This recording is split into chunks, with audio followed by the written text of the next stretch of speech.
देवपुर नामक एक छोटे से गांव में माधव नाम का एक चरवाहा रहता था। उसके पास ढेर सारी गायें थी। उन्हीं में एक गाय ऐसी थी जिसे रामू बहुत प्यार करता था। उसका नाम मोती था। वह हर दिन अपनी गायों को चराने के लिए जंगल में लेकर जाता। माधव सीधा सादा और मेहनती था। उसका अधिकांश समय गायों की देखभाल में ही बीतता। रोज सुबह से लेकर शाम तक जंगल की पगडंडियों पर उसके गायों की घंटियों की रुनझुन सुनाई देती थी। उसके आंगन की सबसे प्यारी रौनक थी उसकी दो छोटी जुड़वा पुत्रियां सुरभि और समृद्धि। दोनों इतनी एक जैसी दिखती थी कि जो एक बार देखे वह भ्रम में पड़ जाए। उनकी आंखें, मुस्कान, चाल ढाल सब कुछ बिल्कुल एक जैसा था। गांव के लोग अक्सर उन्हें पहचानने में गलती कर बैठते। कौन सुरभि है, कौन समृद्धि, यह सवाल सबके लिए पहेली बन चुका था। लेकिन माधव, राधा और उनकी प्यारी मोती को कभी भ्रम नहीं होता। वो आसानी से पहचान जाती। राधा की दो पुत्रियां थीं, इसीलिए वो भीतर ही भीतर ईर्ष्या से भरी रहती और माधव से अक्सर झगड़ती रहती थी। एक दिन की बात है, जब रात हुई तो राधा ने सुरभि और समृद्धि को खाट पर लिटा दिया और खुद नीचे उनके पास बैठ गई। चेहरा उदास और मन खिन्न था। वो खुद से बड़बड़ाते हुए बोली, भगवान ने हमें दो बेटियां दे दी, इनके बजाय अगर बेटे होते तो कितना अच्छा रहता। ठीक उसी समय माधव बाहर से आया और चुपचाप उसके पास आकर बैठ गया। राधा ने करवाहट भरे शब्दों में कहा, मुझे लड़कियां बिल्कुल पसंद नहीं है, आप ही संभालो अपनी बेटियों को। माधव बोला, क्यों बेचारी बच्चियों को देखकर जलती रहती हो राधा? इन मासूमों ने तुम्हारा क्या बिगाड़ा है? राधा तुनक कर बोली, बिगाड़ा क्या नहीं है, मेरी सारी उम्मीदों पर पानी फेर दिया इन्होंने। मुझे बेटा चाहिए था और ना चाहते हुए भी ये दोनों चुड़ैलें आ गईं। उसकी आंखों में खींच साफ झलक रही थी। वह आगे बोली, सारा दिन मेरा सिर खाती रहती है। कान खोलकर सुन लो एक बात, अब आप गाय चराने जाओ तो इनमें से किसी एक को अपने साथ ले जाओ, मैं दोनों को नहीं संभाल सकती। इतना कहकर राधा गुस्से में अंदर सोने चली गई। माधव वहीं अपनी दोनों नन्ही बच्चियों सुरभि और समृद्धि के पास ही लेट गया। फिर रात बीती और सुबह हो गई। घर के बाहर बगिया में सुरभि और समृद्धि चारपाई पर लेटी हुई थी। दोनों हाथ पैर मारती, हंसती, खेलती हुई एक दूजे में मगन थी। वहीं पास में माधव अपनी प्यारी गाय मोती के साथ खड़ा था, जो धीरे धीरे घास चर रही थी। तभी राधा अंदर से आई। उसके चेहरे पर थोड़ी चिंता थी। वह सीधी माधव के पास पहुंची और बोली, ए जी, सुनते हो, मेरी माँ की तबीयत ठीक नहीं है, मुझे कल सुबह मायके जाना है। मैं सुरभि को अपने साथ ले जाऊंगी, तुम समृद्धि को अपने पास ही रखना। मैं एक हफ्ते में लौट आऊंगी। माधव ने मोती की पीठ पर हाथ फेरते हुए मुस्कुराकर कहा, ठीक है भाग्यवान, तुम जाओ, मैं सब संभाल लूंगा, बस तुम जल्दी लौट आना। चिढ़ते हुए बोली, हाँ हाँ, क्यों नहीं, मुझे सब पता है। तुम तो यही चाहते हो ना कि मैं दूर चली जाऊं और तुम्हें छुटकारा मिल जाए। माधव ने कुछ पल चुप रहकर और फिर शांत स्वर में कहा, अरे भाग्यवान, तुम हर बात का गलत मतलब क्यों निकालती हो? अगर तुम्हें ऐसा लगता है तो मत जाओ। राधा का चेहरा और तन गया।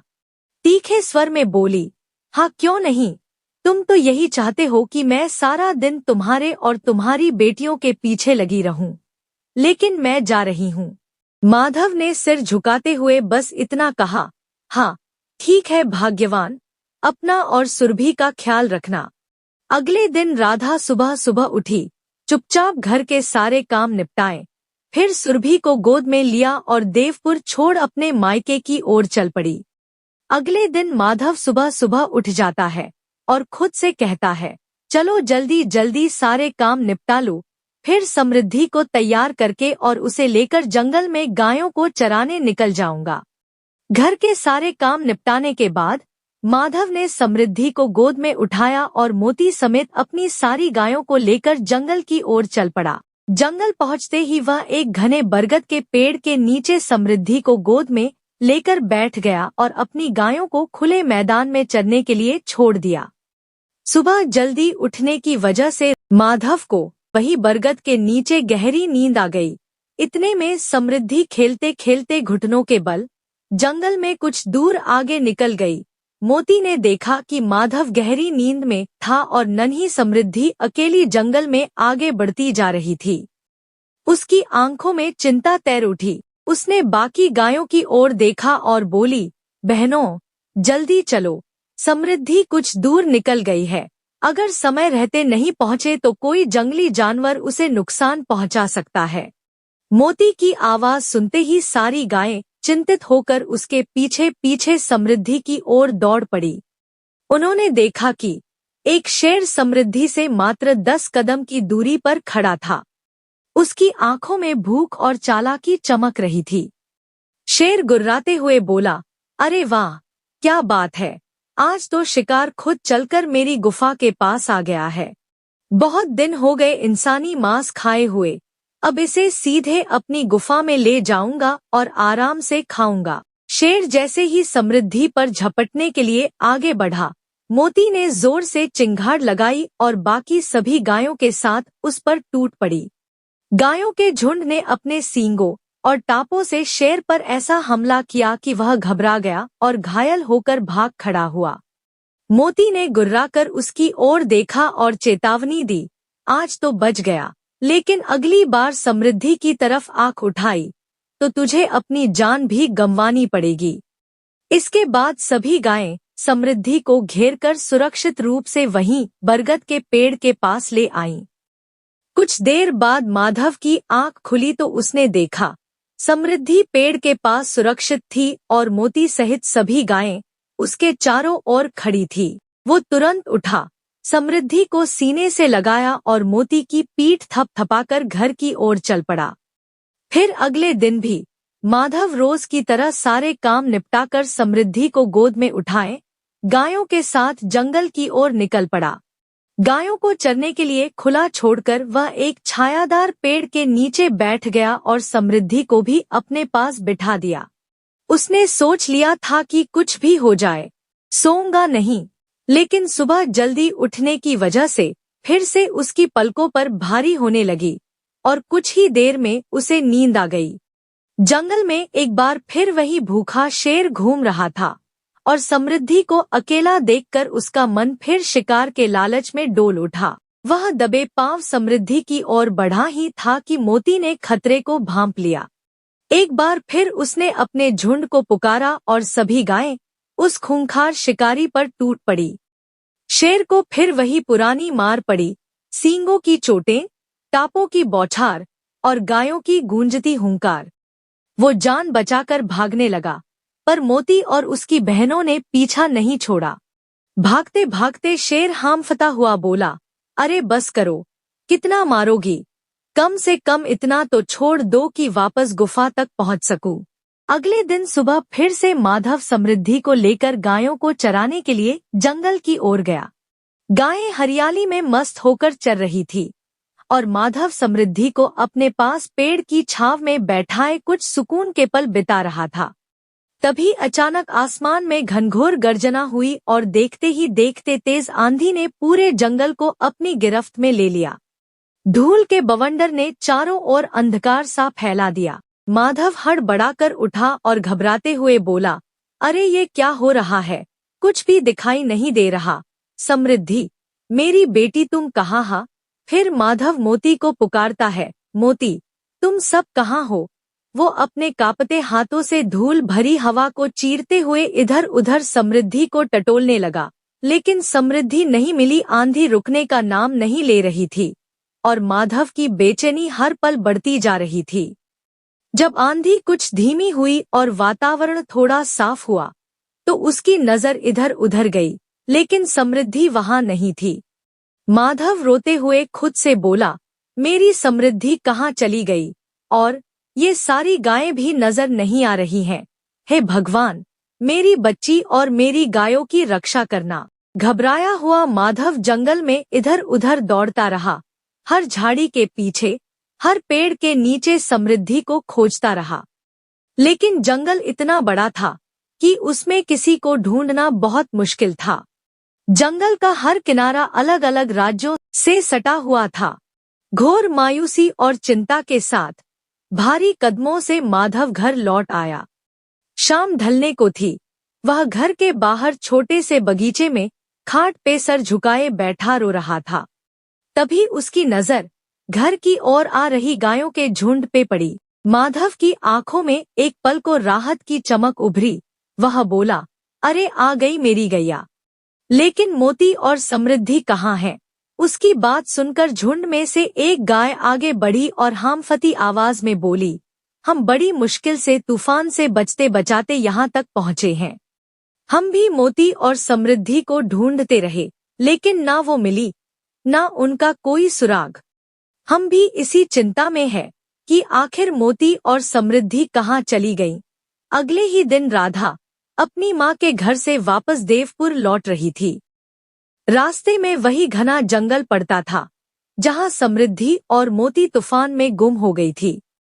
राधा की गोद में सुरभि शांत से थी, मगर राधा के भीतर एक तूफान चल रहा था। अचानक उसके मन में एक ख्याल आया कि क्यों न सुरभि को यही जंगल में छोड़ दूं।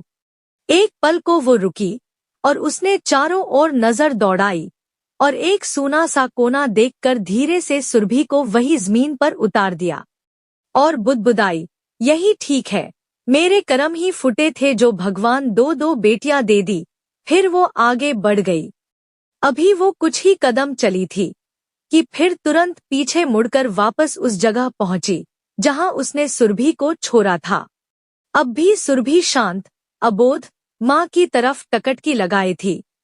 राधा ने सुरभि को गोद में उठा लिया और तेजी से अपने पति के घर की ओर चल पड़ी। घर पहुंचते ही राधा ने देखा कि माधव आंगन के एक कोने में चुपचाप बैठा है, आंखों में आंसू लिए। उसने धीरे से पास जाकर पूछा, ए जी, क्या हुआ? आप ऐसे चुप क्यों बैठे हैं? कुछ बोलते क्यों नहीं? और ये आंसू क्यों? माधव की आंखों से और आंसू बहने लगे। रुंधे गले से उसने समृद्धि और मोती के गुम होने की पूरी घटना राधा को सुना दी। उसकी आवाज में बेबसी थी और आंखों में उस बेटी की झलक जिसे वो अब शायद फिर कभी न देख पाए। राधा कुछ पल चुप रही, फिर आंसू पोंछने का नाटक करते हुए बोली, ए जी, आप इतना मत रोइए, जो होना था वो हो गया, अब रोने से क्या फायदा। प्रिय दर्शकों, माधव की आंखों में जो दर्द था वह सच्चा था, मगर राधा की आंखों से गिरते आंसू नकली थे। उसे समृद्धि के गुम होने का कोई दुख नहीं था, बल्कि वो मन ही मन खुश थी, क्योंकि कुछ ही देर पहले वह सुरभि को भी उसी जंगल में छोड़ने वाली थी। माधव ने महीनों तक समृद्धि और मोती को हर दिशा में ढूंढा, लेकिन उनका कहीं कोई नामो निशान नहीं मिला। हर सुबह उम्मीद के साथ निकलता और हर शाम टूटे दिल के साथ लौटता। उधर मोती समृद्धि को उसके कपड़ों के सहारे मुंह से टांगकर जंगल के अनजान और घने हिस्सों तक पहुंच चुकी थी। एक संध्या, जब सूरज पेड़ों के पीछे छिपता जा रहा था, मोती एक चट्टान के पास बैठी थी, आंखों में थकावट और मन में अंधकार लिए। उसने आकाश की ओर देखा और बोली, हे भगवान, मैं क्या करूं? न रास्ता मालूम है, न कोई सहारा है। घर कैसे लौटूं? और ये नन्ही समृद्धि, इसे कैसे पालूं, कैसे बचाऊं? उसकी आंखों से आंसू बह निकले। मोती जो एक गाय थी, उसके हृदय में जो करुणा थी, वह किसी माँ से कम न थी। मोती बहुत हताश हो चुकी थी। कुछ ही देर बाद मोती समृद्धि को एक सुरक्षित और शांत स्थान पर ले गई, जहां वह पेड़ों की छाव और झरनों की कलकल के बीच उसके साथ रहने लगी, जैसे कोई माँ अपने बच्चे को दुनिया से छिपाकर पालती है। प्रिय दर्शकों, मोती समृद्धि को लेकर जहां रह रही थी, उससे कुछ ही दूरी पर सूर्यगढ़ नामक एक समृद्ध राज्य था। वहां के राजा सूर्यदेव सिंह अपने न्यायप्रिय और दयालु स्वभाव के लिए दूर दूर तक प्रसिद्ध थे। लेकिन इस संपन्न जीवन में भी एक गहरा अधूरापन था, क्योंकि उनकी गोद सूनी थी। रानी चंद्रकला, जो अत्यंत सौम्य, स्नेहमयी और प्रजाजनों की प्रिय थी, भीतर ही भीतर टूट रही थी। वक्त के साथ लोगों की फुसफुसाहट अब ताने बनकर गूंजने लगी थी कि रानी तो बाज है, सूर्यगढ़ का वंश कैसे चलेगा। एक शाम रानी चंद्रकला अपने कमरे की खिड़की से दूर आसमान की ओर देखते हुए राजा से बोली, महाराज, क्या हम यूं ही निसंतान जीवन बिताते रहेंगे? क्या हमारी किस्मत में किसी बच्चे की किलकारी नहीं लिखी है? अब तो मन कहता है किसी अनाथ को अपना बना लें। कम से कम समाज के इन कटु वचनों से तो मुक्ति मिलेगी। राजा सूर्यदेव सिंह ने रानी की व्यथा को अपनी आत्मा से महसूस किया और गहरी सांस लेते हुए बोले, हाँ रानी चंद्रकला, आप ठीक कह रही हैं। फिर एक दृढ़ निश्चय के साथ राजा ने अपने तलवार कंधे पर डाली और घोड़े पर सवार हो गए। रानी चंद्रकला ने कदम बढ़ाकर राजा का हाथ थाम लिया और चिंता से बोली, महाराज, अपना ख्याल रखिएगा। राजा मुस्कराए, उनके चेहरे पर एक संतुलित गंभीरता थी। वह बोले, आप निश्चिंत रहें रानी, मैं बहुत जल्द वापस लौटूंगा। ये कहते हुए वे सूर्यगढ़ के महल से बाहर निकल पड़े, एक बच्चे की खोज में। दिन चढ़ते गए और राजा गहरे जंगलों, गांवों और पथरीली पहाड़ियों से होते हुए दूर निकलते चले गए। तभी एक घने वृक्षों वाले इलाके से एक कोमल, करुण सी आवाज उनके कानों में पड़ी, एक छोटे बच्चे के रोने की आवाज। राजा ने तुरंत लगाम खींची, कानों को सजग किया और आश्चर्यचकित होकर बोले, अरे, इस वीरान और सुनसान जगह पर इस समय किसी बच्चे के रोने की आवाज, यह कहाँ से आ रही है? प्रिय दर्शकों, यहीं से शुरू होती है एक नई करवट, भाग्य की वो चाल जो समृद्धि को जंगल से उठाकर एक राजमहल की रोशनी तक ले जाने वाली थी। राजा सूर्यदेव सिंह अपने घोड़े से उतरे और उसी दिशा में बढ़ने लगे जहां से वह मासूम सी बच्ची के रोने की आवाज आ रही थी। जैसे जैसे वे आगे बढ़ते गए, पेड़ों के झुरमुटों और लताओं को हटाते हुए एक खुली जगह पर पहुंचे और वहां का दृश्य देखकर वे स्तब्ध रह गए। उनके सामने एक गाय, अपार ममता से भरी हुई, एक नन्ही बच्ची को अपने स्तनों से दूध पिला रही थी। उस गाय की आंखों में असीम स्नेह छलक रहा था। राजा का हृदय उस क्षण भीतर तक द्रवित हो गया। वे धीरे धीरे उनके पास पहुंचे और कोमल स्वर में बोले, हे माता, आप कौन हैं और इस भयावह जंगल में इस नन्ही कन्या के साथ कैसे पहुंची? क्या आप किसी संकट में हैं? राजा सूर्यदेव सिंह की आवाज में जो सच्चाई और करुणा थी, उसने मोती को आश्वस्त कर दिया। उसने राजा की ओर देखा और विनम्रता से कहा, मैं मोती हूँ और इस बच्ची का नाम समृद्धि है। हम दोनों एक तेज आंधी में अपने परिवार से बिछड़ गए और तब से यहाँ भटक रहे हैं। वापस अपने घर लौटने का कोई रास्ता ही नहीं मिला। कुछ पल की चुप्पी के बाद मोती ने संकोच के साथ पूछा, आप कौन है? राजा सूर्यदेव सिंह ने मोती की ओर देखकर मुस्कुराते हुए कहा, हे माता, मैं सूर्यगढ़ का राजा सूर्यदेव सिंह हूँ। यदि आपकी आज्ञा हो तो मैं इस नन्ही बच्ची को और आपको अपने साथ राजमहल ले जाना चाहता हूँ। मैं इस बच्ची को अपनी पुत्री मानकर पालूंगा, उसे राजकुमारी का दर्जा दूंगा और उसका हर सपना पूरा करूंगा और आपको भी पूरे मान सम्मान के साथ अपने महल में स्थान दूंगा। आपकी सेवा और देखभाल मेरी जिम्मेदारी होगी। राजा की बातें सुनकर मोती की आंखों में आंसू आ गए, पर वो आंसू दुख के नहीं, खुशी और राहत के थे। उसने कांपती आवाज में कहा, हे राजन, आज ऐसा लगता है जैसे भगवान ने स्वयं आपको हमारे पास भेजा है। मैं तो सोच भी नहीं पा रही थी कि इस छोटी समृद्धि को कितने दिन तक अकेले कैसे संभाल पाऊंगी। मोती ने आगे कहा, हे राजन, आपका यह प्रस्ताव मेरे लिए किसी वरदान से कम नहीं है। हाँ राजन, मैं आपके साथ चलने को तैयार हूँ। राजा सूर्यदेव सिंह मन ही मन बहुत प्रसन्न थे। उन्होंने नन्ही समृद्धि को अपनी बाहों में उठाया, उसे प्यार से सीने से लगाया और घोड़े पर सवार हो गए। घोड़ा धीरे धीरे जंगल से सूर्यगढ़ की ओर बढ़ने लगा और मोती गाय शांति से उनके पीछे पीछे चल रही थी। सूर्यदेव सिंह जब राजमहल के द्वार पर पहुंचे तो रानी चंद्रकला दौड़ी हुई आईं। उन्होंने जैसे ही राजा को देखा, चेहरे पर राहत और खुशी छा गई। वो भावुक होकर बोली, अरे महाराज, आप आ गए। मैं कब से आपकी राह देख रही थी। लेकिन महाराज, ये छोटी बच्ची और ये गाय, ये आपको कहाँ से मिले? राजा मुस्कुराए और बोले, धैर्य रखिए रानी चंद्रकला, मैं सब बताता हूँ। फिर राजा ने सैनिकों को बुलाया और आदेश दिया कि सैनिकों, इस गाय माता मोती के लिए महल में रहने और खाने की उत्तम व्यवस्था की जाए। आज से ये हमारी परिवार की सदस्य हैं, इनका पूरा ध्यान रखा जाए। राजा सूर्यदेव सिंह समृद्धि को लेकर रानी चंद्रकला के साथ अपने शाही कक्ष में चले गए।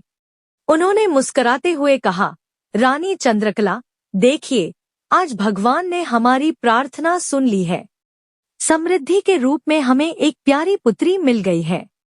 ऐसा लगता है जैसे ये बच्ची हमारे लिए ही इस संसार में भेजी गई है। रानी ने बच्ची को अपनी गोद में लिया, उसकी मासूम आंखों में देखा और भावुक होकर बोली, महाराज, ये सचमुच कोई वरदान लग रही है। लेकिन कृपया बताइए, ये नन्ही बच्ची आपको कहाँ मिली?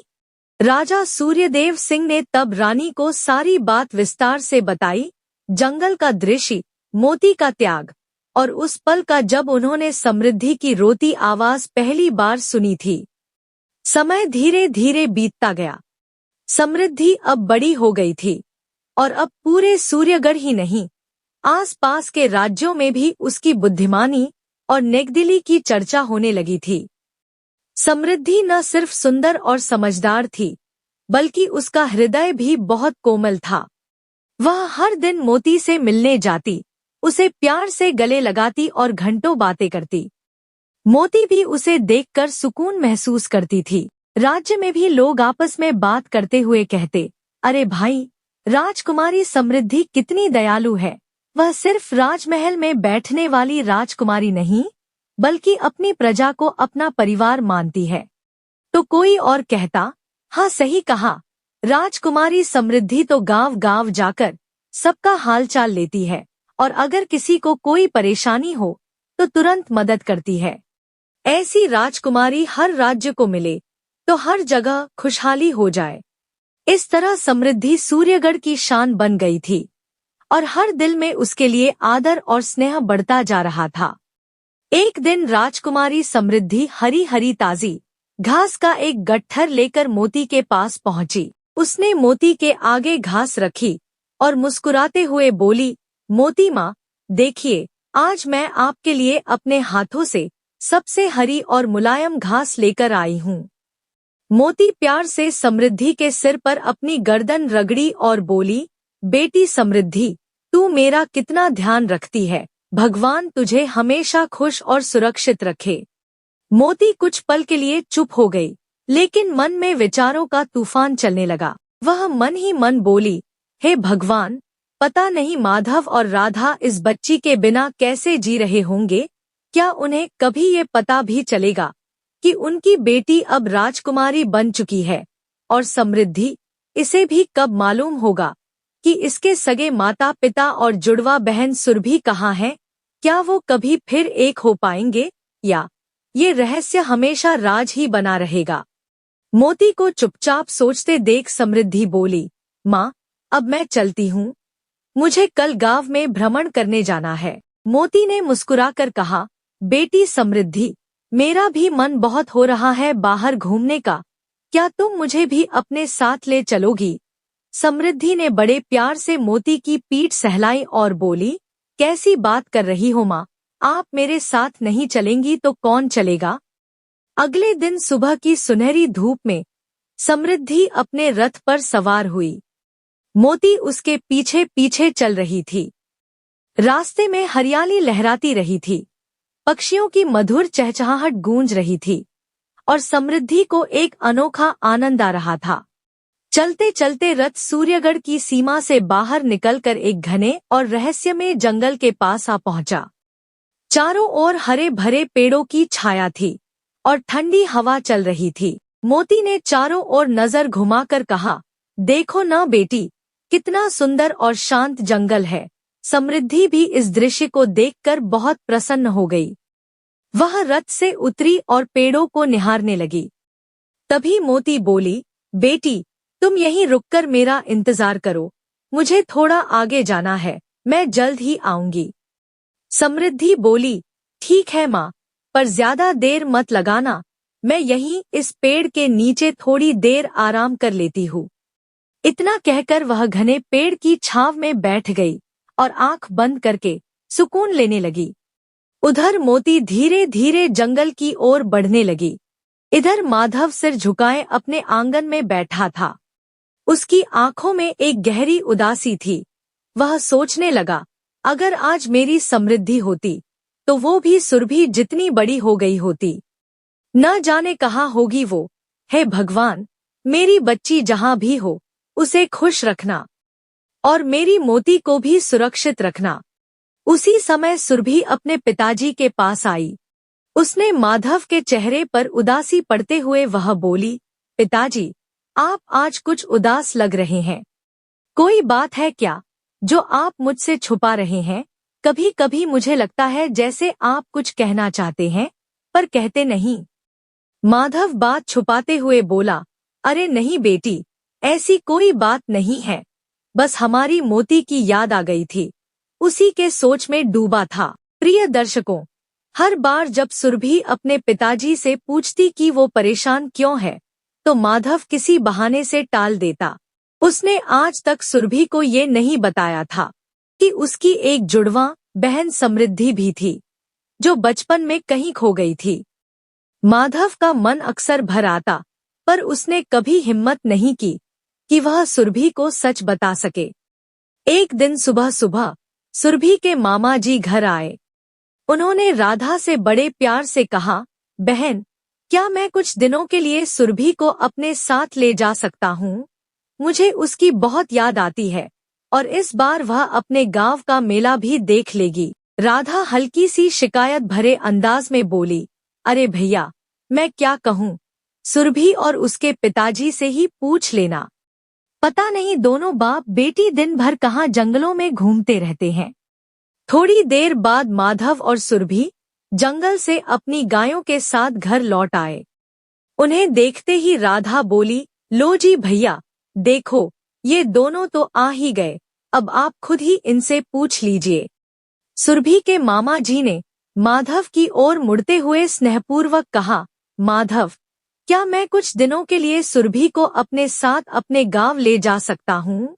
वहाँ मेला भी है और घर के सब लोग उसे बहुत याद करते हैं। माधव थोड़ा गंभीर हो गया। उसकी आंखों में एक पल के लिए चिंता झलक उठी। उसने शांत स्वर में कहा, भाई साहब, मैं सुरभि को खुद से दूर कहीं भेजना नहीं चाहता हूँ। तभी पास खड़ी सुरभि उत्साह से बोली, पिताजी, मुझे मामा जी के साथ जाने दीजिए न। मैं ज्यादा दिन नहीं रुकूंगी, जल्दी लौट आऊंगी, वादा करती हूँ। सुरभि के मामा जी फिर बोले, आप चिंता मत कीजिए, मैं आपकी बेटी को कुछ ही दिनों में सकुशल वापस ले आऊंगा, आप बस इसे जाने दीजिए। माधव ने एक गहरी सांस ली।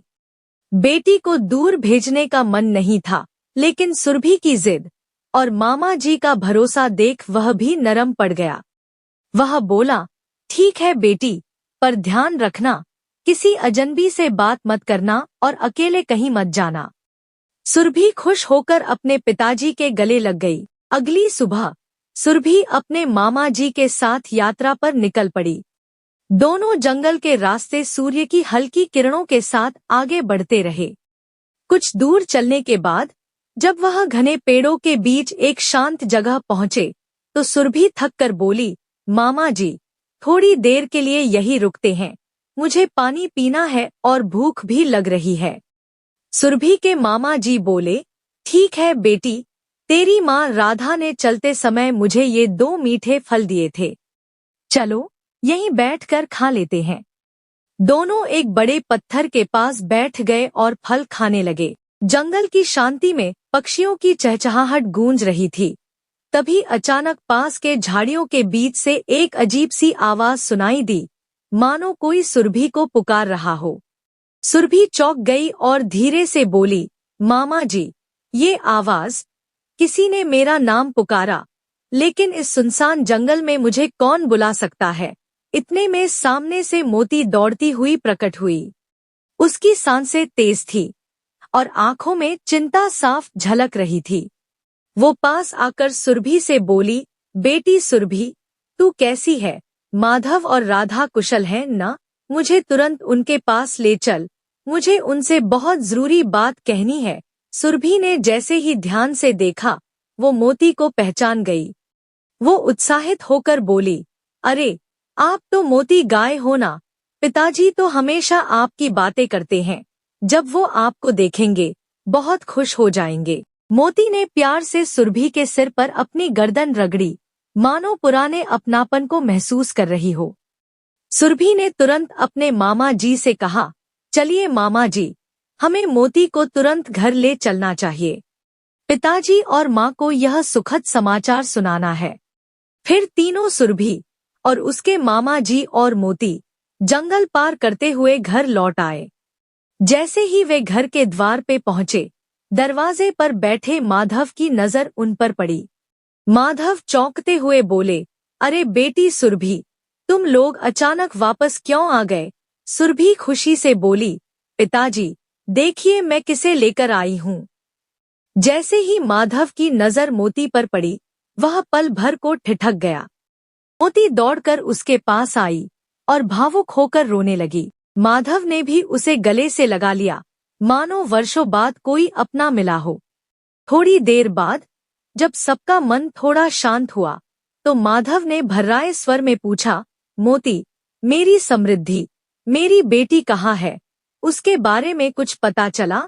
मोती ने धीरे धीरे सब कुछ बताया कि कैसे समृद्धि जंगल में खो गई थी, कैसे सूर्यगढ़ राज्य के राजा सूर्यदेव सिंह और रानी चंद्रकला ने उसे अपनाया और अब वह वहां राजकुमारी समृद्धि के नाम से जानी जाती है।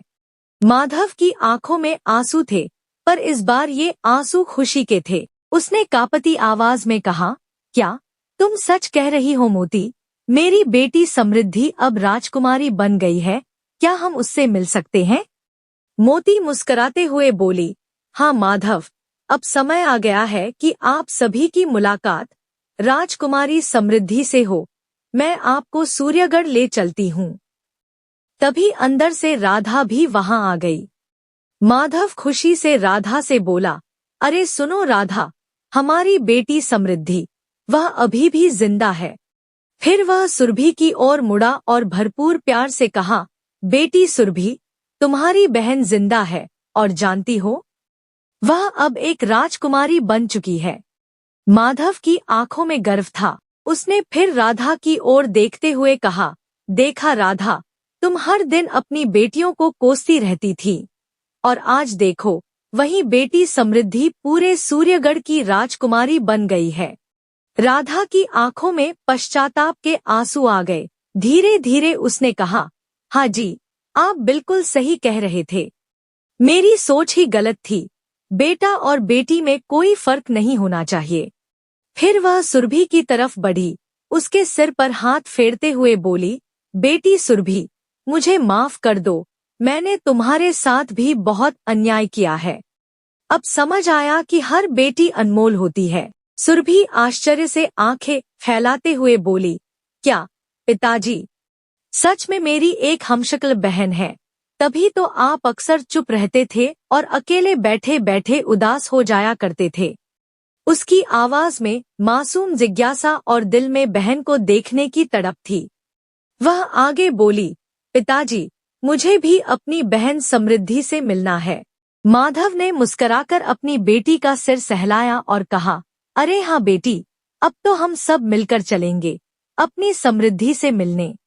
फिर वह मोती की ओर मुड़ा और बोला, चलो मोती, अब हमें हमारी प्यारी बेटी समृद्धि के पास ले चलो। उधर समृद्धि बहुत देर तक मोती की राह देखती रही थी। जब मोती लौटकर नहीं आई तो वह बेचैन होकर इधर उधर देखने लगी और खुद से बुदबुदाई, अरे ये मोती माँ कहाँ चली गईं? सूरज ढलने को है, लगता है वो बिना बताए वापस राजमहल लौट गई होंगी।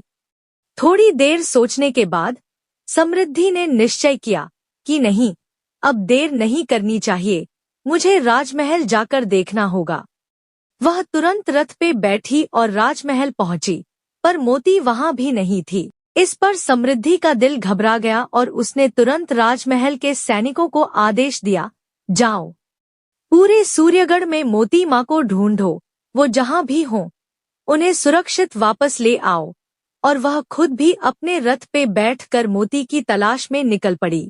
इधर मोती गाय, माधव, राधा, सुरभि और सुरभि के मामा जी को साथ लेकर समृद्धि से मिलाने के लिए राजा सूर्यदेव सिंह के महल की ओर चल पड़ी। सभी के चेहरे पर उत्साह तो था, लेकिन लंबा सफर तय करते करते वे थक भी गए थे। चलते चलते जब वे घने, शांत और सुंदर जंगल में पहुंचे तो मोती बोली, यहीं थोड़ी देर विश्राम कर लेते हैं, फिर आगे बढ़ेंगे। जंगल की ठंडी छांव और पंछियों की मधुर चहचहाहट में सभी को थोड़ी देर के लिए नींद सी आ गई। सब पेड़ों की छांव में सुस्ता रहे थे। तभी सुरभि उस मनमोहक जंगल की सुंदरता देखती हुई अकेले ही इधर उधर टहलने लगी और टहलते टहलते वो एक सुनसान और खतरनाक जगह पे पहुंच गई। इसी बीच झाड़ियों के पीछे से एक डरावनी आवाज गूंजी, जो एक शेर की थी। शेर जोर से गुर्राया और बोला, आहा, क्या किस्मत है मेरी, आज तो शिकार खुद चलकर मेरी मांद के दरवाजे पर आ गया है। कितने दिन बीत गए इंसानी मांस का स्वाद लिए, और आज यह लड़की खुद ही मेरे सामने आ खड़ी हुई है। ऐसा कहते हुए शेर धीरे धीरे सुरभि की ओर बढ़ने लगा। जैसे ही सुरभि की नजर उस भयानक शेर पर पड़ी, उसका चेहरा डर से पीला पड़ने लगा। वह कांपती हुई जोर जोर से चिल्लाने लगी, बचाओ, बचाओ, कोई मेरी सहायता करो, यह शेर मुझे खा जाएगा। उसी समय सूर्यगढ़ के पड़ोसी राज्य के राजकुमार प्रताप सिंह अपने घोड़े पर सवार होकर वहां से गुजर रहे थे। उन्होंने सुरभि की आवाज सुनी और तुरंत उधर रुख किया। शेर को देखकर वह चौंक पड़े, फिर मन ही मन बोले, यह तो समृद्धि है, सूर्यगढ़ की राजकुमारी, मगर ये साधारण वस्त्रों में यहाँ जंगल में कैसे? बिना एक पल गवाए उन्होंने घोड़े से कूदकर तलवार निकाली और शेर की ओर ललकारते हुए कहा, ए दुष्ट, उस निर्दोष कन्या को छोड़ दे, वरना मैं तुझे जिंदा नहीं छोड़ूंगा। शेर जोर से गर्जा और ताव में बोला, अरे ओ नादान इंसान, तू मुझे मारेगा? बेहतर होगा कि तू अभी के अभी यहाँ से भाग जा, वरना अपनी जान गंवाएगा। लेकिन प्रताप सिंह पीछे हटने वालों में से नहीं थे। उन्होंने साहस के साथ शेर पर वार कर दिया। फिर शुरू हुआ एक जबरदस्त युद्ध। शेर की गरज और तलवार की टंकार से जंगल गूंज उठा। कुछ देर तक चले इस संघर्ष के बाद अंततः प्रताप सिंह ने एक घातक वार किया और शेर जमीन पर ढेर हो गया। तभी मोती को ढूंढती हुई समृद्धि भी वहां आ पहुंची। जैसे ही राजकुमार प्रताप सिंह ने एक साथ सुरभि और समृद्धि को देखा, वह आश्चर्य से ठिठक गए। कभी वह समृद्धि को देखते तो कभी सुरभि को, मानो उनकी आंखें यकीन ही नहीं कर पा रही थी कि दो चेहरे एक जैसे कैसे हो सकते हैं। जब समृद्धि और सुरभि की नजर एक दूसरे पर पड़ी, दोनों स्तब्ध रह गईं। मानो वर्षों से खोया हुआ कोई हिस्सा उन्हें फिर मिल गया हो। कुछ देर तक दोनों बिना कुछ बोले एक दूसरे को देखती रहीं। फिर सुरभि भावुक होकर बोली, मेरी बहन समृद्धि, तुम कहाँ चली गई थी? पिताजी तुम्हें बहुत याद करते थे, आज तुम्हें देखकर मेरी खुशी का कोई ठिकाना नहीं है। मोती माँ ने मुझे सब कुछ बता दिया है तुम्हारे बारे में। यह सुनकर समृद्धि की आंखें भर आईं। वो धीमे स्वर में बोली, ये तुम क्या कह रही हो? मुझे विश्वास नहीं हो रहा, क्या सच में तुम मेरी हमशक्ल बहन हो? कुछ ही देर में माधव, राधा, मोती और सुरभि के मामा जी सब मिलकर सुरभि को खोजते हुए वहां पहुंच गए। माधव भागते हुए सुरभि के पास आया और घबराई हुई आवाज में बोला, अरे बेटी, तू ठीक तो है न?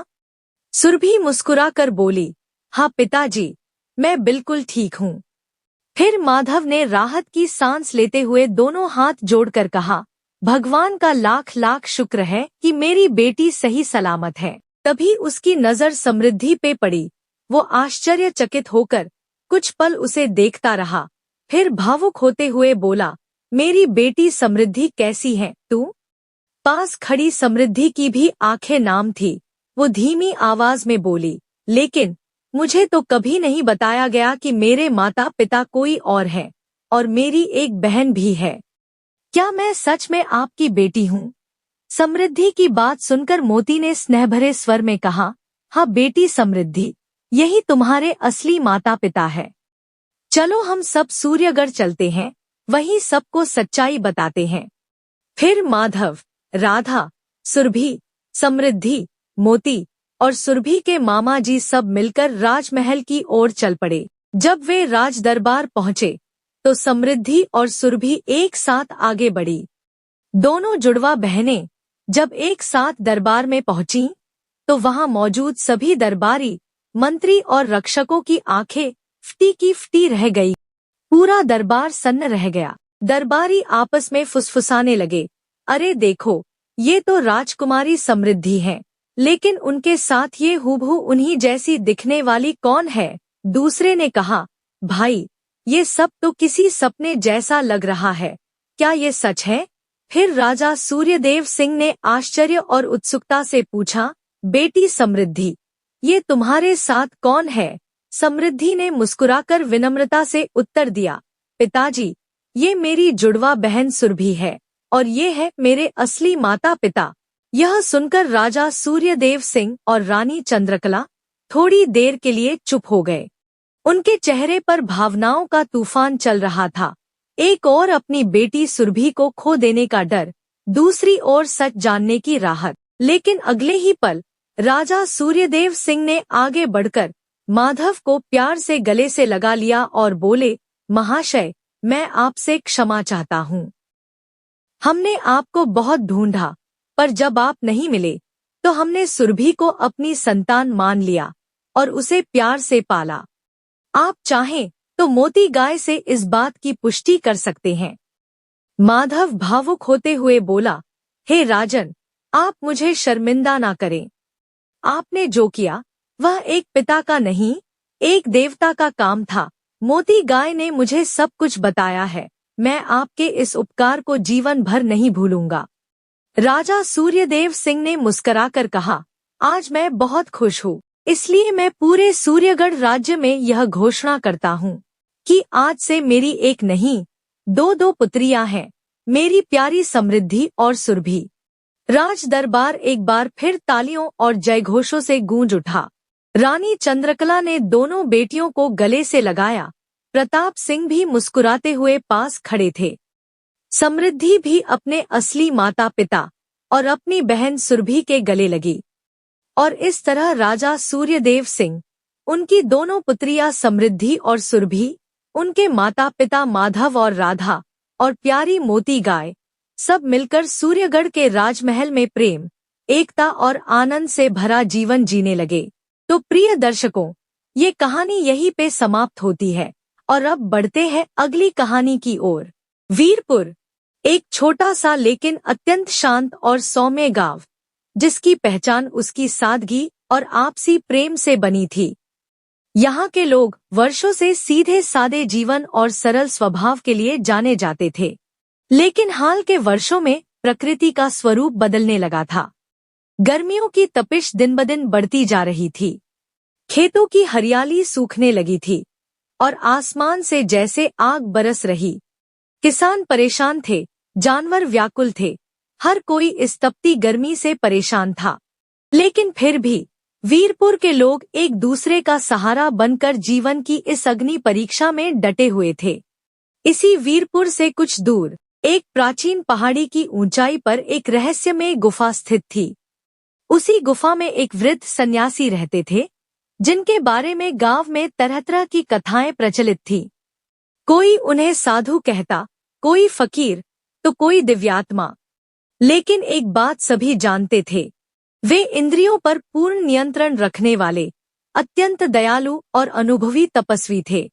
उनका नाम था महात्मा विद्यानंद, जो वर्षों से तपस्या कर रहे थे। वे अपने दिव्य तप से अब तक पहाड़ की कठोर और उग्र जलवायु को सहजता से सहते आए थे। परंतु इस बार प्रकृति ने जैसे अपनी सारी सीमाएं तोड़ दी थी। अग्नि की तरह झुलसता आकाश, तपते हुए पत्थर और हर दिशा में फैला हुआ सूखा भयावह दृश्य बन गया था।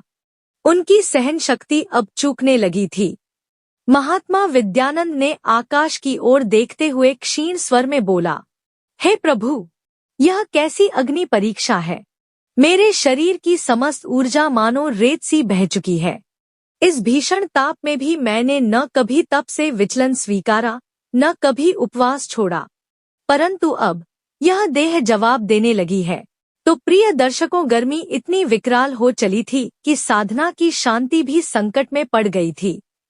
गुफा के बाहर सूर्य की किरणें ऐसी प्रतीत हो रही थी मानो अग्निबाण बरसा रही हों। जो भी उस रोशनी में क्षण भर भी खड़ा होता, वह पसीने से तरबतर हो जाता। पहाड़ों के छोटे मोटे तालाब भी अब केवल सूखी दरारों में बदल चुके थे। जल के बिना उनका शरीर ही नहीं, आत्मा भी तड़पने लगी थी। अब उन्होंने निर्णय लिया कि यदि आज भी वे वहीं ठहरे, तो यह तपस्वी जीवन भी विनाश की ओर बढ़ जाएगा। उन्हें किसी भी तरह वीरपुर जाना होगा। गांववासियों से सहायता मांगनी होगी। सुबह का समय था, पर धूप ऐसी भस्मकारी थी कि लगता था मानो दोपहर उतर आई हो।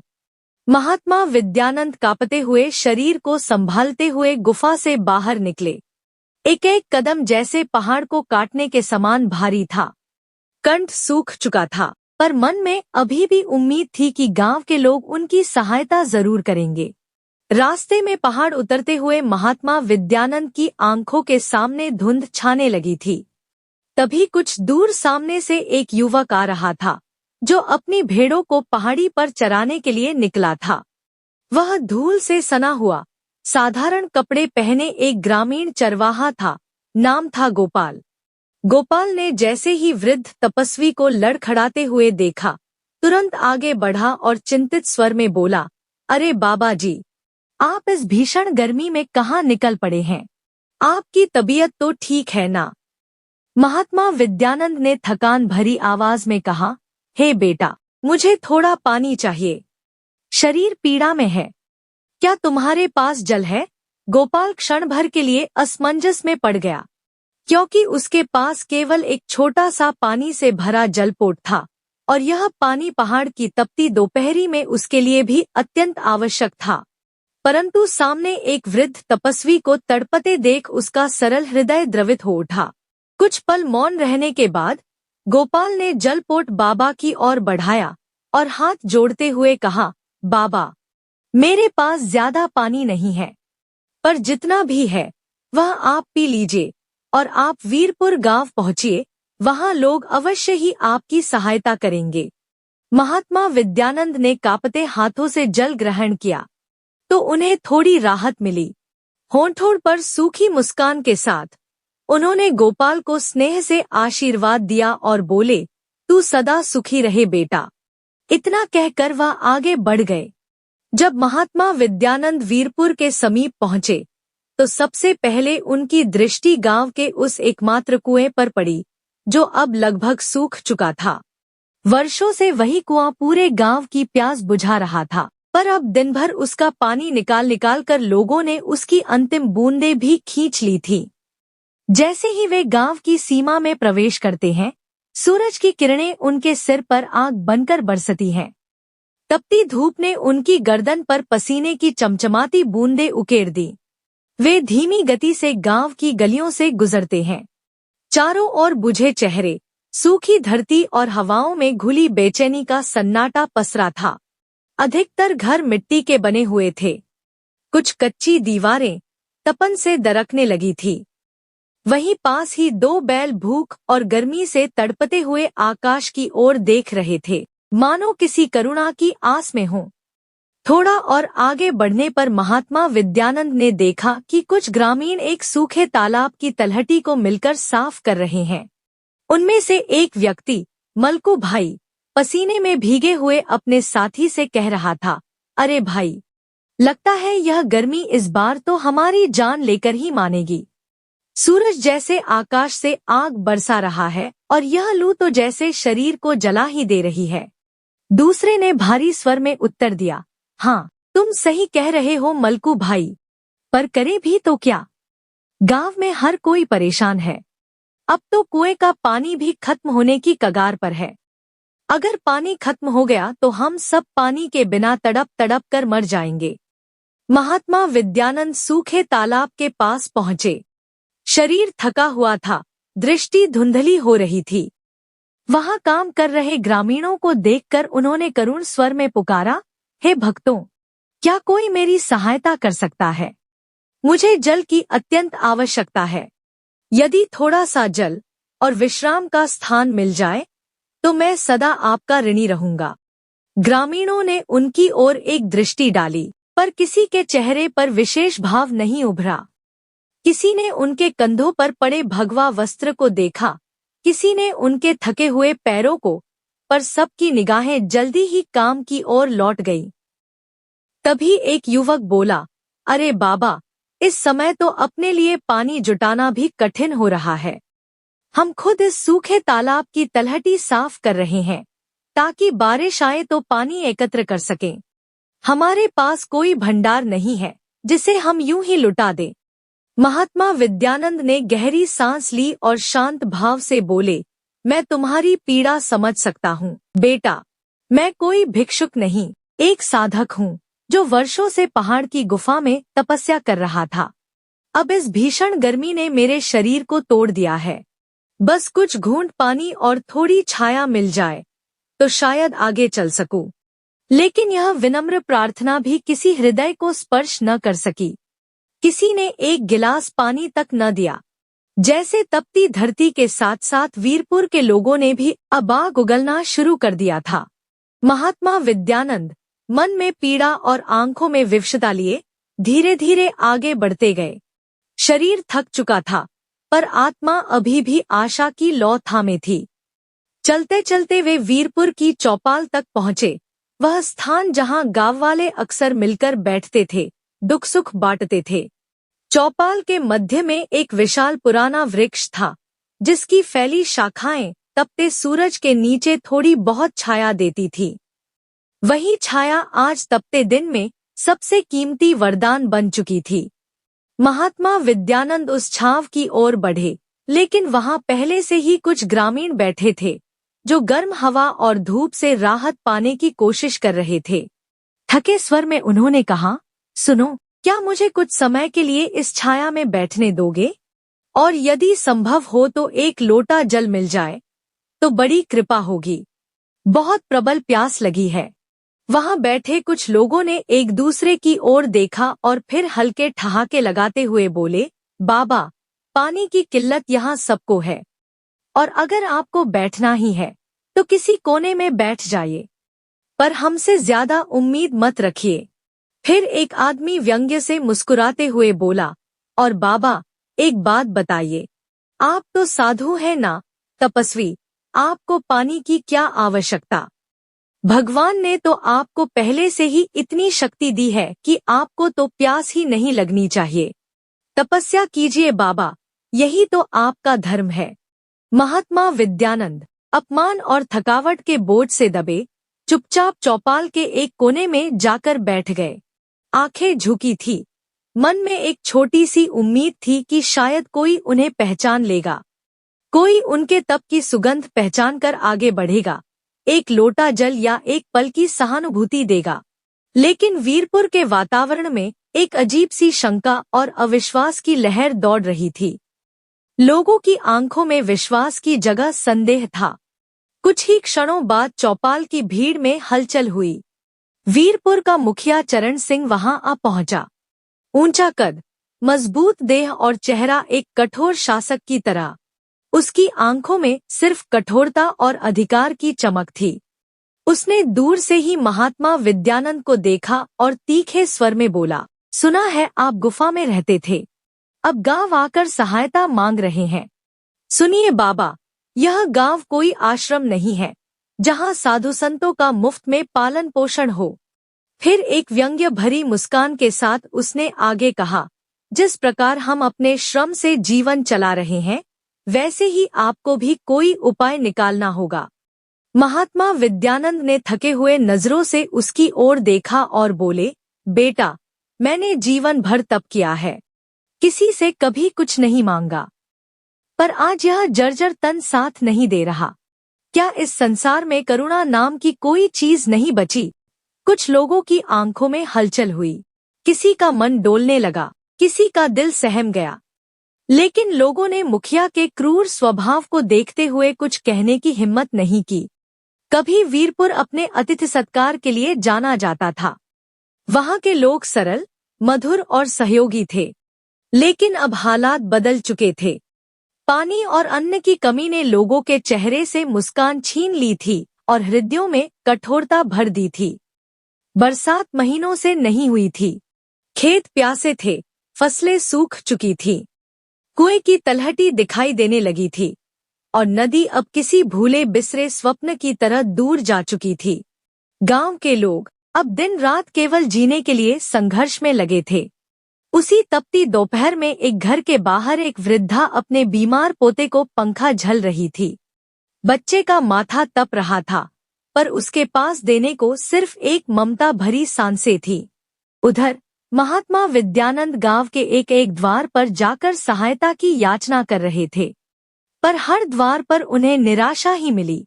किसी ने दरवाजा ही नहीं खोला, किसी ने कठोर वचन कहे, तो किसी ने तिरस्कार की दृष्टि से देखा। कुछ घरों से उन्हें डांट फटकार मिली, मानो उन्होंने कोई अपराध कर दिया हो। यह सब देख साधु के हृदय में गहरा आघात पहुंचा। वे सोचने लगे, क्या यही मनुष्यता रह गई है? क्या सच में लोग इतने स्वार्थी हो गए हैं कि किसी की पीड़ा अब उन्हें स्पर्श तक नहीं करती? चलते चलते उनके पैर छाले पर गए। गर्मी अब भीषण रौद्र रूप में सामने थी। धरती मानो आग उगल रही थी। हवा गर्म लपटों की तरह चल रही थी। पशु पक्षी तक प्यास से व्याकुल होकर चुपचाप कोनों में पड़े थे। थक हार कर वे गांव के समीप एक छोटे से बगीचे की ओर बढ़े। वहां उन्हें लगा, शायद थोड़ी छाया मिल जाए, शायद थोड़ी शांति भी। जैसे ही वे बगीचे में पहुंचे, उनकी दृष्टि एक युवा लड़की पर पड़ी। वह सूखी लकड़ियों का भारी गट्ठर अपने नाजुक कंधों पर उठाए थी। भीषण गर्मी के बावजूद वह अपने कर्तव्यों में जुटी थी।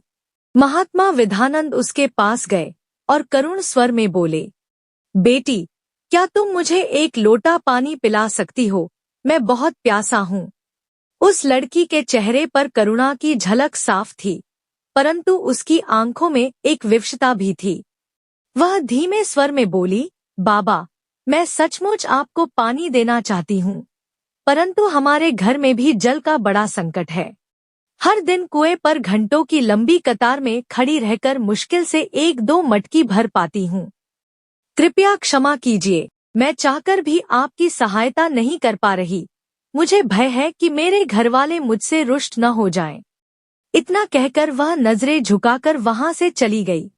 महात्मा विद्यानंद ने आकाश की ओर निहारते हुए एक गहरी सांस ली। उन्हें अब यह भलीभांति समझ आ चुका था कि वीरपुर के लोग केवल बाहरी कठोरता नहीं, भीतर से भी शुष्क हो चुके हैं। जिस प्रकार खेत, तालाब और नदियां जलविहीन हो गई हैं, वैसे ही इनका हृदय भी संवेदना से रिक्त होता जा रहा है।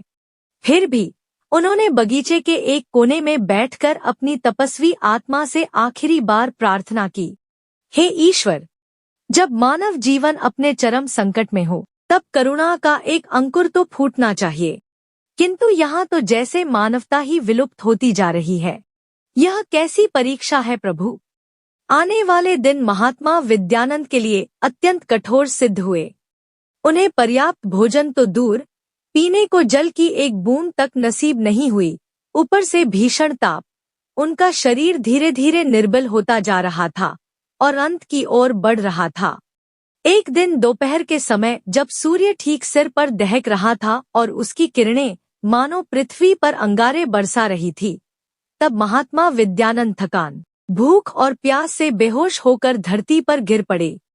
उनका शरीर झुलस चुका था और मुख पर तप की एक पीली आभा के सिवा कुछ न बचा था।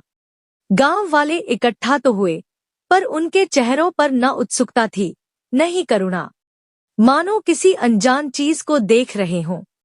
उसी क्षण वीरपुर का मुखिया चरण सिंह भी वहां पहुंचा। उसने दूर से ही नजर डालते हुए कहा, इन्हें कहीं छाव में रख दो, नहीं तो यहीं मर गए तो और झंझट खड़ी हो जाएगी। तभी पीछे से किसी ने ठहाका मारा, अरे छोड़ो ना, मर भी गए तो क्या फर्क पड़ेगा, एक साधु ही तो है। हम सबको अपनी रोजी रोटी और पानी के इंतजाम की चिंता करनी चाहिए, इनके लिए कौन समय बर्बाद करे। चलो चलो भाई, अपने अपने काम में लग जाओ। लोगों की बेरुखी जैसे तपती हवा में और विष घोल गई। कुछ देर बाद महात्मा विद्यानंद को धीरे धीरे होश आया। उनकी सांसें धीमी थी, स्वर कांप रहा था, आंखें खुली, पर हर चीज धुंधला लग रहा था। उन्होंने बोलने की कोशिश की, पर शब्द उनके सूखे कंठ में अटक गए। वे कांपते हुए जमीन पर पड़े थे, उनके आंखों से अश्रुधार बह रही थी। फिर भी धीरे से, मानो अंतिम प्रयास में, वे बोले, हे राम, मेरे अंतिम क्षण आ गए हैं। मैं इन लोगों को अपनी आत्मा से क्षमा देना चाहता हूँ, परंतु इनका हृदय इतना कठोर हो गया है कि मेरी क्षमा भी इनमें प्रवेश नहीं कर पा रही। एक गहरी सांस लेकर उन्होंने आंखें बंद की और थरथराते स्वर में बोले, हे राम, मेरे प्राण निकल रहे हैं, इसलिए मैं इन्हें श्राप देता हूँ। वीरपुर में दिन के समय इतनी भयानक गर्मी पड़ेगी कि लोग आग में झुलस जाएंगे और रात में इतनी भीषण सर्दी होगी कि लोगों की हड्डियां तक कांप उठेंगी। यही नहीं, यह चरम मौसम इनके जीवन में भय और बीमारी लाएगा, जब तक यह लोग मानवता का पाठ ना सीखें। इतना कहकर महात्मा विद्यानंद ने अपने प्राण त्याग दिए। उनका थका हुआ शरीर शांति से धरती पर लेटा था। वातावरण में एक अदृश्य कंपन गूंज उठा था। गांव वाले कुछ क्षणों तक निःशब्द रह गए, कुछ हक्के बक्के से उन्हें देखते रहे, जबकि कुछ के चेहरों पर तिरस्कारपूर्ण मुस्कान उभर आई। लोगों ने आपस में बातें शुरू कर दी, अरे भाई, ये कोई साधारण साधु था, मर गया तो क्या, ये श्रापवराप सब दिखावा है। चलो चलो, अपने अपने काम में लगो, यहाँ खड़े रहकर क्या टाइम खराब करना। चरण सिंह ने भी कोई रुचि नहीं दिखाई, उसने बस एक नजर डाली और गर्दन झटककर वहां से चल पड़ा। साधु की देह वहीं पड़ी रही, धूल और तिरस्कार से घिरी हुई। लेकिन फिर जो हुआ, उसने पूरे वीरपुर को झकझोर कर रख दिया। साधु की मृत्यु के कुछ ही दिन बीते थे कि प्रकृति का रंग रूप अचानक बदलने लगा। सूर्य की तपिश जो पहले ही असहनीय थी, अब विकराल रूप धारण कर चुकी थी। आकाश से मानो अग्नि की वर्षा हो रही थी। मिट्टी फटने लगी, खेतों में दरारें उभर आईं। दिन में लू ऐसे चलती कि उसका एक झोंका भी शरीर को जला डालता था। लोग दिन में बाहर निकलने से डरने लगे थे, मानो सूरज खुद श्राप बनकर वीरपुर पर टूट पड़ा हो। और रात का दृश्य और भी भयावह था। सूरज ढलते ही बर्फीली हवाएं चलने लगती थी, पर यह ठंडक शांति देने वाली नहीं थी। यह हाड़ कंपा देने वाली ठंड थी, जो अस्थियों तक को जकड़ ले। लोगों को समझ ही नहीं आ रहा था कि इतनी उग्र गर्मी के बाद अचानक इतनी भयंकर ठंड कैसे हो सकती है। वीरपुर के कुछ ग्रामीण चौपाल के पास आग जलाकर ताप रहे थे। सूखी लकड़ियों से उठती चिंगारियां हवा में तैर रही थी। उनके चेहरे पर चिंता की रेखाएं थीं और बातों में डर का साया। एक आदमी ने चुप्पी तोड़ते हुए कहा, अरे मलकू भाई, ये मौसम तो कुछ समझ में ही नहीं आ रहा। दिन में ऐसी दहकती गर्मी और रात में हाड़ कंपा देने वाली ठंड, ऐसा तो मैंने अपने जीवन में कभी नहीं देखा। मलकू ने गहरी सांस ली और आग की ओर देखते हुए कहा, हाँ भाई, तुम्हारी बात बिल्कुल सही है। अब तो हालात डराने लगे हैं। गांव में बीमारियां फैल रही हैं, बच्चे तप रहे हैं, बुजुर्गों के प्राण निकल रहे हैं। इस मौसम ने तो गांव की सेहत को तहस नहस कर दिया है। मुखिया चरण सिंह दूर से यह चर्चा सुन रहा था। उसके चेहरे पर भी चिंता की लकीरें साफ झलक रही थी। वह समझ चुका था कि हालात हाथ से निकलते जा रहे हैं। दिन में कोई खेतों में नहीं जा पा रहा, फसलें सूख रही हैं, पशु दम तोड़ रहे हैं, लोग बीमार पड़ रहे हैं, कुएं का जल घट रहा है और रात में तो मानो हर घर में सिसकियां बज गई हैं।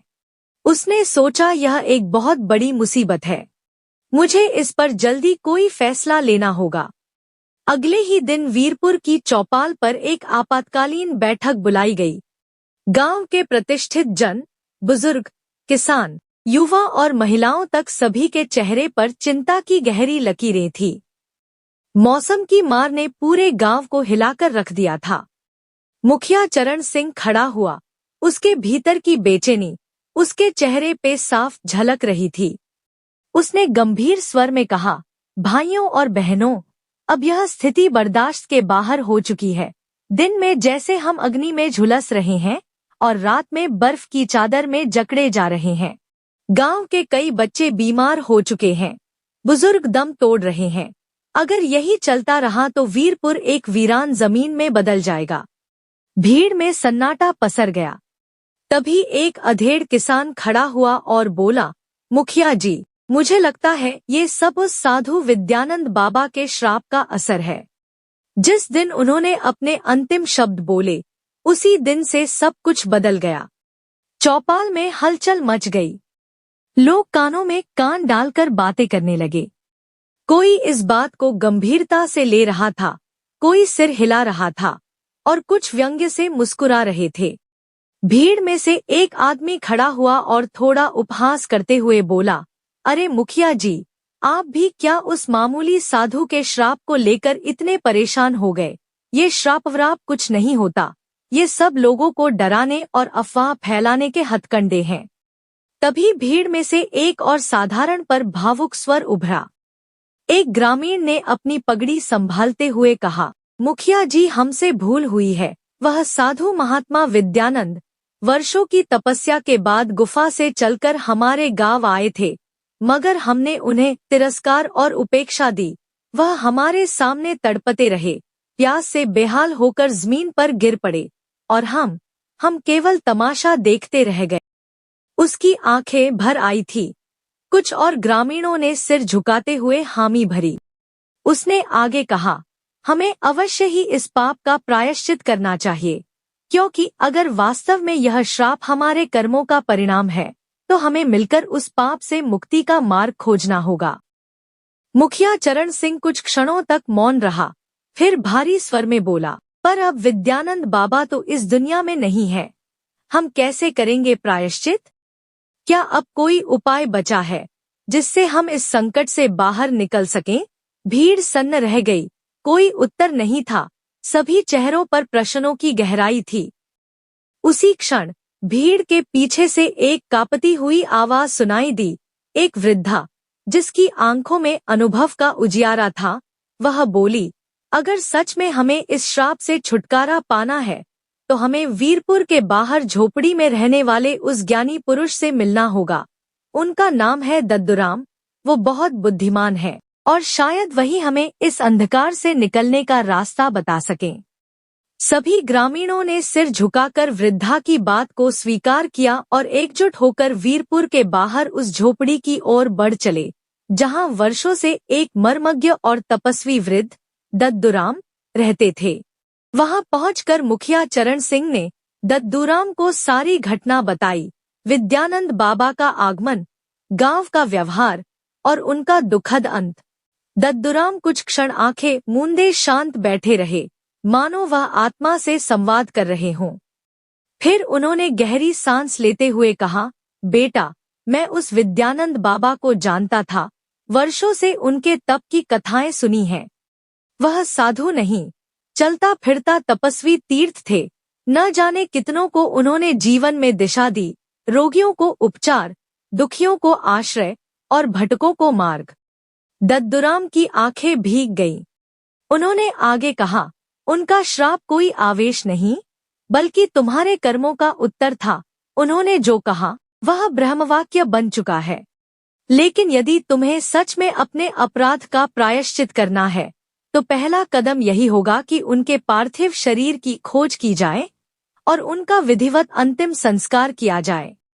सुनने में आया है कि वह बगीचा में ही अपने प्राण त्याग दिए थे। मुखिया चरण सिंह और समूचे वीरपुर के लोग दद्दूराम की बातों से सहमति में सिर हिलाते हुए बोले, हाँ, यही सबसे उचित मार्ग है। लेकिन क्या सचमुच इससे श्राप समाप्त हो जाएगा? दद्दूराम ने गहरी दृष्टि से सबको देखा और शांत स्वर में बोले, श्राप केवल विधि से नहीं, भावना से मिटता है। जब हम अपने भीतर करुणा, दया और परोपकार को फिर से बसाएंगे, तभी विद्यानंद बाबा की अशांत आत्मा को शांति मिलेगी।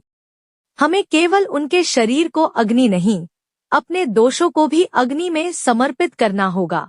जब हम हर जरूरतमंद की सेवा का संकल्प लेंगे, तभी परमात्मा भी हमारी सहायता करेंगे।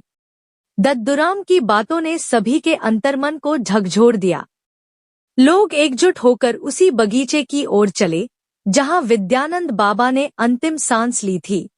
भीषण गर्मी के कारण पार्थिव शरीर की स्थिति अत्यंत दयनीय हो चुकी थी, परंतु किसी ने भी पीछे मुड़कर नहीं देखा। कांपते हाथों, नम आंखों और पश्चाताप से भरे मन के साथ सभी ने मिलकर परंपरागत विधि से उनका अंतिम संस्कार किया। जब चिता की अग्नि शांत होने लगी, तब मुखिया चरण सिंह ने हाथ जोड़कर सिर झुकाया और भाव विह्वल स्वर में बोले, हे बाबा, हमें क्षमा कर दीजिए। हमने आपके साथ जो दुर्व्यवहार किया, उसके लिए हम सभी दोषी हैं। अब हम वचन देते हैं कि किसी भी जरूरतमंद को कभी निराश नहीं करेंगे। अगले कुछ दिनों में वीरपुर की हवाओं में एक सूक्ष्म परिवर्तन महसूस होने लगा। दोपहर की लू अब भी चलती थी, पर उसमें पहले जैसी प्रचंडता नहीं रही। रातों की सर्दी भी अब उतनी हाड़ कंपा देने वाली नहीं थी, मानो प्रकृति ने अपने क्रोध को थोड़ा थाम लिया हो। हालांकि गांव वालों को अब भी सतर्क रहना पड़ता था, पर अब उनके मन में भय नहीं, सीख थी। गर्मी का यह श्राप केवल एक भयानक घटना बनकर नहीं रह गया। यह वीरपुर के हर कोने में, हर घर की दीवारों पर, हर बुजुर्ग की आंखों में और हर बच्चे की कहानी में बस गया। यह गांव के लिए एक अमिट चेतावनी बन गया कि जब मानवता मुरझा जाती है, तब प्रकृति भी रूठ जाती है। अब जब भी कोई बुजुर्ग बीमार होता, तो कोई न कोई उसे पंखा झलता दिखता। जब कोई प्यासा राहगीर गांव से गुजरता, तो लकड़ियां उठाए कोई युवती अपना मटका पहले उसी को थमा देती। मलकू भाई जैसे चरवाहे अब अपनी रोटियों में से एक टुकड़ा भी किसी भूखे को देना नहीं भूलते। और चरण सिंह अब सिर झुकाकर सेवा को ही सबसे बड़ा धर्म मानते थे। तपस्वी विद्यानंद की मृत्यु व्यर्थ नहीं गई। उनका श्राप, उनका कष्ट और उनकी करुण पुकार ने पूरे वीरपुर को बदल दिया और लोगों को ये समझा दिया कि मनुष्य होना केवल जन्म लेने से नहीं, बल्कि दूसरे के दुख में सहभागी बनने से आता है। इस कहानी से हमें यही संदेश ग्रहण करना चाहिए कि आवश्यकता पड़ने पर किसी भी असहाय की सहायता अवश्य करनी चाहिए। तपस्वी साधु की मृत्यु व्यर्थ नहीं गई। उनके श्राप ने पूरे गांव को बदल दिया और उन्हें मनुष्य होने का सही अर्थ समझाया। प्रिय दर्शकों, आपको ये कहानी कैसी लगी? कमेंट में जरूर बताएं। अगर आपको ये कहानी पसंद आई हो तो वीडियो को लाइक, शेयर और चैनल को सब्सक्राइब जरूर करें। मिलते हैं अगले वीडियो में एक नई कहानी के साथ। तब तक के लिए धन्यवाद। जय श्री राम।